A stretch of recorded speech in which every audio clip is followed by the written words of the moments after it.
Welcome to the podcast. It is Thursday. Got Rod Mullins here with me. We're going to talk some NASCAR.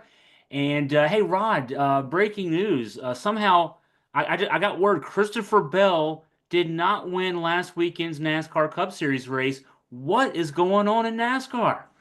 I guess we're seeing some of that younger order, so to speak, that's starting to make an appearance. And for some reason, I think I said here last week, and I told you that you got to look out for some of the long shots out of this whole thing. And Josh Berry was one that came to my mind. They had been running well here so far.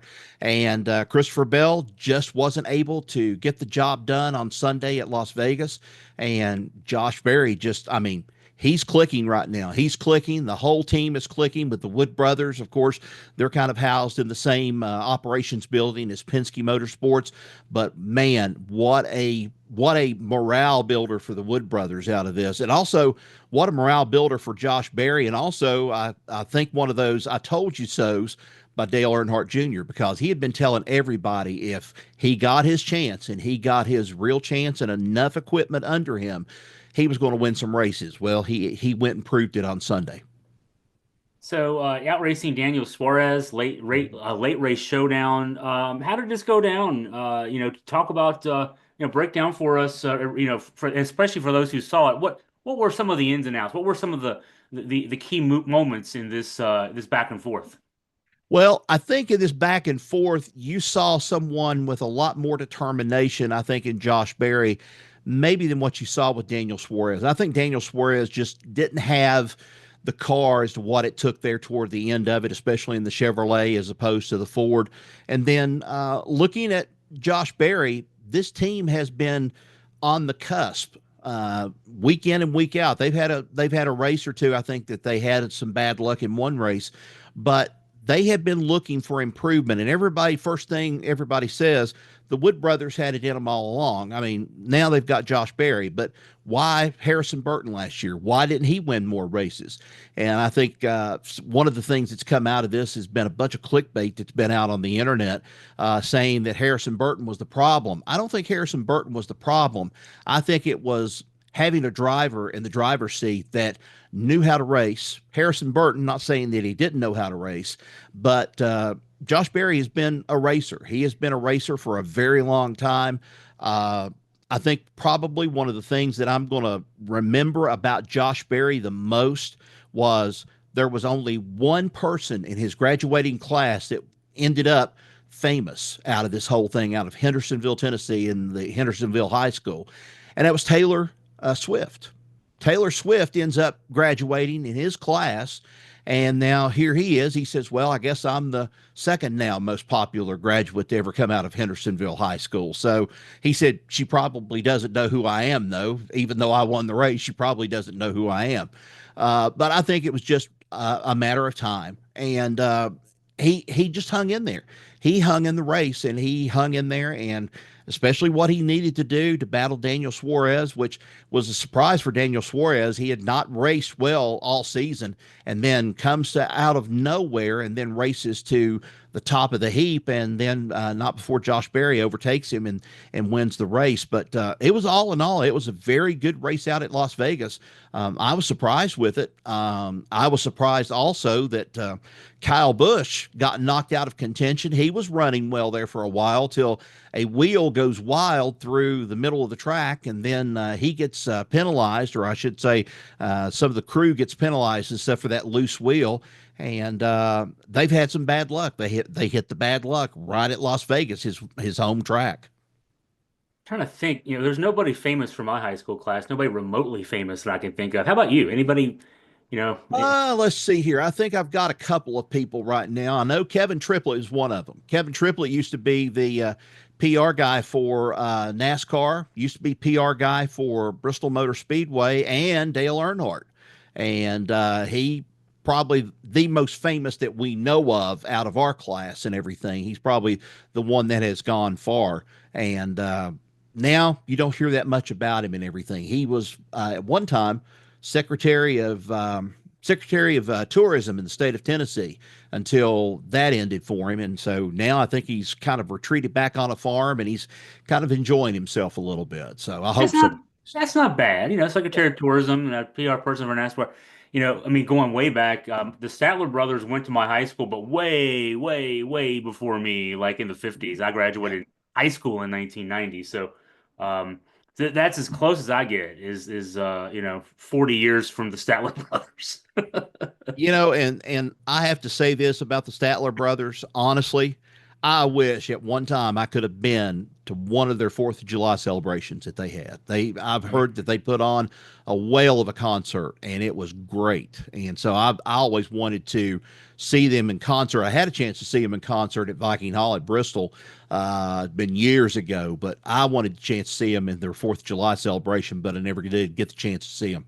That was here. I mean, I live in Waynesboro. Stanton is 5 miles west of me, and Stanton Mhm. for 25 years. It's a city of about 20,000. On the 3rd, 4th of July, people getting in town ahead of time because it was a free concert, and the Mhm. Statler Brothers did the concert. They'd have these big guests. They'd have Johnny Cash. I mean, you Yep. name it, they'd have the people here. Free concert Mhm. at the baseball field in the park, Yep. and all you had to do was set your chair up and go out there and watch for free. But people had to, get in line and set their chairs up. The city would be there'd be 100,000 people in Stanton for those 2 days Wow. every year until they stopped Wow. that in 1994. Um, Wow. and so, yeah, and back then you didn't think it'd ever end. That's been over 30 years now. Wow, that's amazing. Wow. I'm getting old now, so Yeah, yeah. we both are. All right, let's switch some gears here and get to some more news here in NASCAR. So FS1 and NASCAR drawing big numbers for the weekend from Vegas on the TV. Get us inside the numbers there. Hey, this just proves more than anything else. The numbers are going up for NASCAR. I know a lot of people are saying, I don't watch it. I don't watch it on TV and so forth, but there are people that are watching this right now, and it is starting to pick up a little bit more. Of course, you don't have baseball season. You don't have football season. Football season is already over with. Probably the thing that might cut into them this weekend might be March Madness with the basketball tournaments and so forth. But it's still a great rating, even though it's a 1.48 rating. 3 million viewers watch the race on Sunday from Las Vegas. It's the best for a NASCAR event on cable since spring of Darlington 2021, and I think that's in and of itself. And Fox Sports FS1, they had to go and they had to. I'll put a little graphic up on X and be able to tell everybody that 3 million viewers watched Josh Berry score his first NASCAR Cup Series win at Las Vegas on FS1. That's up 26% from last year's race. They only averaged about 2 million last year, 2 million viewers. It ranks as the most watched NASCAR Cup Series race since 2021, like we mentioned. The race peaked at 3,380,000 viewers from 6:45 to 7 p.m. Eastern Time. And then it ranks as one of the most watched telecasts on FS1 since last year's Major League Baseball National League Championship Series Game 6. And so FS1 now will probably be out there saying to people, hey, we don't need to necessarily have all of the races on Fox all the time. We can have them over here on FS1. But people still want that broadcast spirit. They want to be able to have it over the air some way, somehow. A lot of people don't want to have to go to cable to pick it up. And I think the jumbling by Fox has really, I think it's helped, and I also think it's hurt NASCAR in a lot of ways because it seems like they have been relegated to the dirty stepchild almost. It's almost been relegated to that. You've got a stepchild, you got a stepson, stepbrother, whatever you want to call him. And here the race is put over on FS1, and FS1 has some quality programming when they put some programming on there that's worth watching. But to me, this is another one of those things. It's an up week for FS1 as opposed to Bob Tasca's rant at the recent NHRA race where he just went off on Fox completely as an organization for completely ignoring NHRA as being one of the fastest sports on television. And so I think it makes a difference seeing that.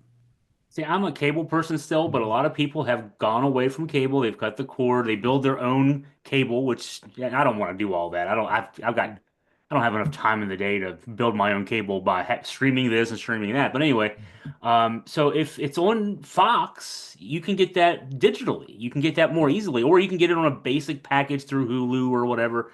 Mm-hmm. FS1 may not be part of a basic package, so I can see why Right. if you're NASCAR, you'd say, okay, we signed this contract, but we Mm-hmm. really would like to be on like the old network. We want to be on the network because that's where we get more a chance at more eyeballs. Not necessarily more eyeballs, but more people can easily see you. I can see the challenge there. If we've talked about Rod, I mean, the idea that eventually NASCAR is going to go completely streaming, and Yeah. then I mean, I don't know that I ever really see that for this reason. You got to get Yeah. yourself in front of as many eyeballs as possible. Those numbers are impressive for FS1, but they could be better, obviously. Yeah, and we have to understand too that the shape and the whole face of broadcast television is changing. It is changing not only just for what we see on cable television, but it is changing at the big three or the big four networks, however you want to call them now. ABC, CBS, NBC, and now Fox. They're all trying to appeal to this more narrow margin of people watching and so forth because cable and streaming, you have all these different things out there. So they're going a little step further and they're starting to take some things, a step further in the broadcast sort of thing. One thing I can point out that has been a difference, I've noticed that CBS has, for a couple of times, they have aired some episodes of Star Trek. Strange New Worlds, Star Trek Discovery over from Paramount Plus. Even though they own Paramount, they've been able to stream some on television. And I think it's kind of like whetting an appetite. Say, hey, do you want it on broadcast TV or do you want it on cable and get it on streaming? They're trying to measure where the strengths are at. And to me, I think Amazon's going to be the test of that this year when we see Amazon go into it and start covering some of the races about midway through the year. We're going to see whether or not the push is there because Amazon has done a lot of things, and I think you all are one of those groups of people to alienate a lot of the people that have been, supporters of Amazon, free shipping, Amazon Prime and so forth. And now here they are. They're turning around and they're doing this thing of got NASCAR on Amazon. It's like, uh, you mean I've got to pay this? I've got to pay this to be able to watch it? That's where the question is going to start coming up with some of these NASCAR fans. It's something to definitely think about. Hey, let's switch gears and talk about Okay. penalties. Yes. It's always a fun thing to recap what the teams did to get in trouble and what NASCAR is doing to them as a result. Give us a sense of the penalties after this race weekend in Vegas. Well, I gave you a little bit of a teaser. Kyle Busch, Chase Briscoe both got penalized for a loss of their wheel during a race. And so they're punished out of that. In the Xfinity Series, there were lug nut penalties to the teams of Josh Williams, Eric Almirola, also Dean Thompson and Connor Zilich. And the Truck Series had a lug nut penalty to the team of Justin Haley. And also, NASCAR also issued, which I've not been able to find out anything on, suspensions to Josiah Wright and Corbin Sklener. Now, I don't know who those guys are with. They've obviously with some of the race teams. Don't know. It has something to do with behavioral. I don't know what that would have been. They could have been fighting, could have been something extenuating circumstance. I don't know what it might have been, but those two guys, they have been definitely right now, indefinitely, I should say, suspended from NASCAR, and they'll have to work their way back in. But, I think going back to the Cup race and seeing Kyle Busch, I missed the Chase Briscoe thing of losing his wheel, but the Kyle Busch race, part of that race, and when he lost that tire, you knew everything had gone up in smoke for Kyle Busch on a chance to maybe have a good showing or at least a win in this race. But they're still having trouble. They're still having trouble with this thing, and I don't know what it might be. If it's just that they're not getting it tight enough, they're not something slipping when they put the air gun on and to do this.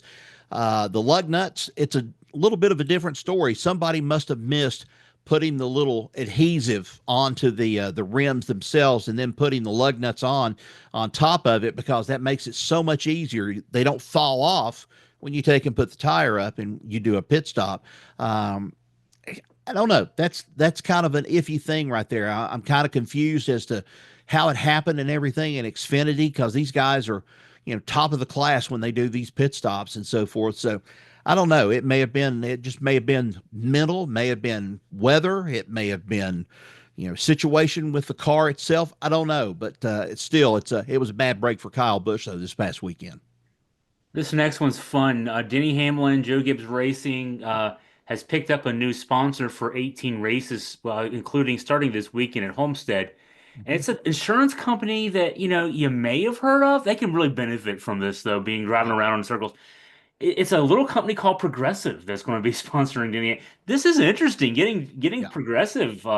That's a nice. I'm sure that's a nice chunk of change there for JGR. Well, we were talking about this, that there was an insurance company that was looking at maybe moving into NASCAR one way or another, either through sponsorship or sponsorship of the series. And it turns out that Progressive made the move, and Denny Hamlin and company was the team that needed that boost probably more than anybody else, because they lost big numbers when they lost FedEx last year at the end of the season, and FedEx said they weren't coming back. That probably due to a lot of questions of whether or not is FedEx in any kind of financial situation right now. There's people that say that they're not doing well, and that may have been one reason why they pulled out of racing to kind of focus on some things. But for Progressive, this is a big jump for them. I mean, we've seen them on television, we've seen them with different kinds of ads and everything out there. To me, I think the Progressive ads are far less irritating than what the GEICO ads were. I kind of like the Gecko himself, but when you start getting into the other ones, the individuals in the commercials, that kind of rubbed me the wrong way. So I'm kind of anxious to see how this Progressive deal is gonna come out for Joe Gibbs Racing and also for Denny Hamlin. I think you said 18 races, I think is what it's supposed to be. So it's a a big jump for Progressive and a big boost to a race team that needed it. Oh man, yeah, I like your endorsement there. Far less irritating. Yeah, I mean, I hate to say this, but I mean, I first laughed at the Geico commercial about I call it the stalking commercial about the renter and stuff, and the girl's in there and she's there, and the other girl for Geico is just all around her all the time and stuff, and it's like, this creeps me out. I don't like commercials like this. I think that's progressive, actually. Oh, is it Progressive? Yeah, Maybe. I Well, think that's Flo. I think that's Flo who's uh okay. harassing that Maybe lady. we need to change then. I've not been watching that closely. I mean, Gecko, I See, did get that right at least, but that's not good for progressive though. They're spending that money and you're yeah. irritated at Geico. You should be irritated at progressive. I, Um, I don't find the Geico ads too bad. I mean, with the Gecko the and actual gecko, yeah, yeah, yeah. yeah, I like the Gecko. I just don't like. Are they the ones that have the caveman, the They Geico? have the caveman, Now yeah. that's the irritating commercial. That's the one I'm thinking of. Yeah, Those are the ones that irritate me. the caveman annoys me too. We leave the Weather Channel on in our work office here at the homestead here at AFP. And we leave Weather Channel on because it's the least offensive. We used to leave the news on, but all the news, I don't want to watch the news all day. I work in the news, but I don't want to watch the news all day. So the Weather Channel keeps up to date with like snow and all that stuff. Well, but Mhm. the commercials, they only run like it seems like two or three commercials all day long. One is for Blue Chew, and those are highly annoying. Okay, very. I Mhm. mean, I don't even want. And then the other is Danica Patrick selling that endurance. I think it is Yeah, the car repair insurance, car warranty. Yep, car warranties. I know the Yeah, one you're talking about. oh my God, it's all day long, and they even have somebody on there that they left it in wrong. The lady says, I never seen the repair bill, and I'm just like, oh come on, fix this lady's grammar for us here. Yeah, yeah. And Uh, plus, Danica Patrick, she's a Trump loving MAGA, and she's the biggest DEI hire of all time. She only got her job because she's a relatively pretty woman. Like, Well, whatever. there's a stir going on now in the pits that Bubba Wallace said that Catherine Legg was just put there for the fact of NASCAR, just to have her out there because of the all this DEI and woke stuff that's been going through. I don't know if there's any truth to that or not. I think Catherine Legg can drive. She just didn't have a good enough, set of, I guess, luck on that weekend in Phoenix when she ran. But I don't think we've seen the last of her. But I find her far less irritating than I do Danica Patrick. I just feel like Danica Patrick anymore has come out of this whole thing, and she almost is like smelling like a rose when to me she smells like a 2 or 3 day old rotten skunk is what it smells like when she does these commercials, because she comes across as almost arrogant, almost like telling you I know more than you do and things like that. And I think that was her problem with some of the Sky coverage over in Europe when they had her over there doing some commentary on some Formula One races. The crowd and the audience did not like her whatsoever. So I don't know if she changed any or they just did not renew her to come back. But yeah, she gets on my nerves a little bit too. I have to be honest about it. When she started dating Aaron Rodgers all those years ago, we should have known something was up there as far as Oh, I'm. we should have, but still, I've got a cousin down here that is right now shaking for fear that the Pittsburgh Steelers are wanting to sign Aaron Rodgers, and I hope, for God's sake, I hope they don't sign him.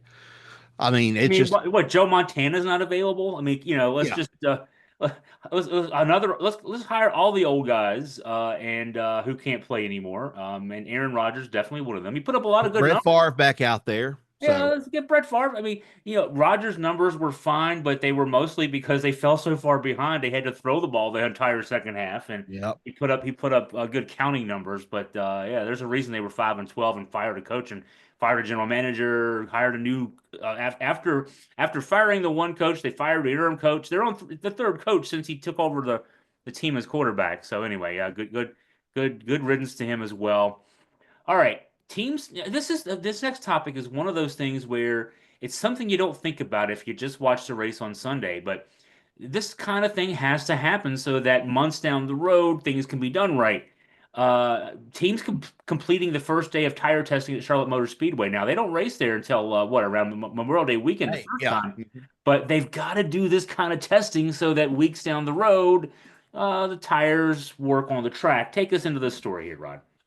Well, you said the key word there, weeks down the road, because this is a tire test prior to going to Bristol. Because a lot of these drivers and a lot of these teams don't know what kind of tire they're going to have at Bristol when they come up there and when they come up here in about the middle part of April. That's going to be the surprise about how's it going to respond to the concrete? How's it going to respond to the weather? Is the weather going to play a part in it? Well, they got together, Goodyear and them got together on Tuesday, and I actually finished up on Wednesday with some tire testing in Charlotte. Some of the teams got to try it to see what kind of tire they've got. And while a recent push toward the softer tire compounds with more short term grip and advanced wear and fall off has been a trend on the smaller ovals, Tuesday's track time at Charlotte Motor Speedway was more about finding a happy medium out there, because these things they ran into was traversing that 1.5 mile track at Charlotte, trying to find out whether or not these tires were going to be able to, handle the strain and so forth. And they had all cars out there. They had a Ford, they had a Chevrolet, and they had a Toyota. And you had drivers, three from the Xfinity Series. You had Sheldon Creed, Eric Almirola, and Austin Hill, who had been out there, and they tested. And then you had Chase Briscoe. You also had another couple of I think even Austin Dillon, I believe, was even involved in this tire test. So, it was it's kind of answer some questions, and I don't know if we've really gotten any kind of firm answers from NASCAR right now or the drivers. This was closed off to the media and everything, but it was reported on, and that's our big question right now. Are we going to have a tire that's going to be at Bristol that they are going to be able to use, that's not going to fall off? I can understand falling off after 75, after 100 laps, if that was the case. But these were tires that were going 30, 40, sometimes 50 laps. And if they got to 40, they might have been lucky because, boom, they'd have a blowout. there at Bristol and careen into the wall, or they'd careen into somebody. So they've got to find a happy medium somewhere, and especially before they get to Bristol and also to Martinsville. Martinsville's coming up as well, so that's going to be a real big test for NASCAR and especially for Goodyear. All right, as we get ready to wrap up the show here, let's preview Homestead. Give us a sense of what we can look forward to this weekend. Well, Homestead is one of those tracks that was built post Hurricane Andrew, and everything was pretty much leveled. And they decided to bring a racetrack back to Southern Florida and put it in there at Homestead, pretty close to the old Homestead Air Force Base that they used to have there. And this track has been the exclamation point on the season because they have had some championships there that have been it's been handled before. But as for middle part of the season, it's a little bit of a different story. We're just going to see what kind of car these guys are going to bring and what kind of tire is going to be available and how well they run. How well they run in pack racing. It's not exactly a 2 mile stretch of a track, but it has the features of a super speedway at different times. So anybody with this one, it's hard telling how this one's going to end up because I really don't know. This is one of those that I'm still kind of asking questions about. I was a little bit more sure at Las Vegas, a little bit more sure the couple of weeks before, but this one, I don't know. I don't know how it's going to go. You might see Josh Berry again, who might roar out of the gate with a great motor underneath the hood there in that Wood Brothers 21 car. But then again, we might see Kyle Busch do well.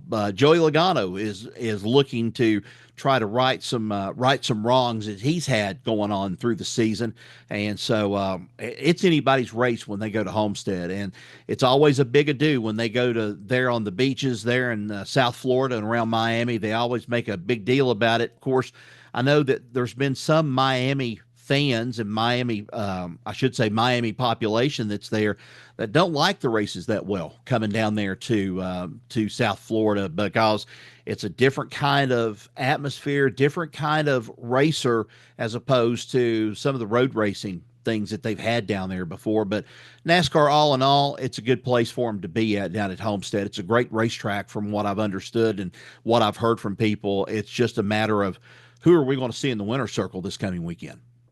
Yeah, very very Latin influenced Mm-hmm. community down there. Maybe they're more into the open wheel racing, I guess. So, Mm-hmm. but yeah, it's everybody tries, every sport tries to tap into the Miami market. We talked last week, I think it was, about LA and Southern California and how NASCAR needs to do a better job there. It obviously they do a great job in Miami with the two races there every year. So, Well, and not to cut in here, but Chicago. oh Here's yeah. another one. They've got Chicago in the road race, but they've got a racetrack outside in Joliet, Illinois, that's just sitting there. It's not, they're not using it. It's Chicagoland Speedway, but the NASCAR felt like, hey, let's do a street race. We guarantee we'll have some good numbers out of it. Well, they did have good numbers that first race, the second race, but it's been one of those things that happened. They've had rain on both of the races that have been up there. So NASCAR either has got to plan it in a different time, put it at a different time, or put it at a different time on the calendar some way to where they won't run into rain that lessens the impact of this race. Like it just reminds me, you talk about planning around the rain. All those years I Yep. worked with the local Valley League baseball team, the summer wood bat baseball league with the NCAA and Major League Baseball. That's all I did every day in Yep. the summertime was wake up and look at the weather forecast. Are we going to get rain today? Yep. You can't. Yeah, it's just outdoor sports, man. I mean, unless you build a big dome somewhere and run and can put a 2.5 mile track or something in a big dome, you are a slave to the weather, and that is Yep. not fun. And Chicago's learned that the last couple of years. That wasn't it 2 years ago, the first race. It was really bad rain, if I remember right. Yeah. Yeah, they had the rain tires on. They had a lot of wrecks. Had wrecks this past year, but a lot of wrecks. Gosh, it was like you know almost like Rock'em Sock'em Robots, except it was in cars, and that's what they were doing, hitting the wall. They were doing everything else other than really what we were wanting to see was racing. But the only person that had adapted to the whole thing and knew how to do it was Shane Van Gisbergen. I mean, he was the one that knew how to race because he's raced under conditions like that in Australia. And some of these NASCAR guys had not done that much, especially in the rain and on those wet road tires. The only person in NASCAR who was happy it rained 2 years ago in Chicago was Shane Van Gisbergen, who now That's has right. a NASCAR career out of that. So Yep. good for him that it rained. Hey, Rod, as always, thank you for your time and your insight. Look forward to talking to you again next week. I appreciate it, Chris. Thanks.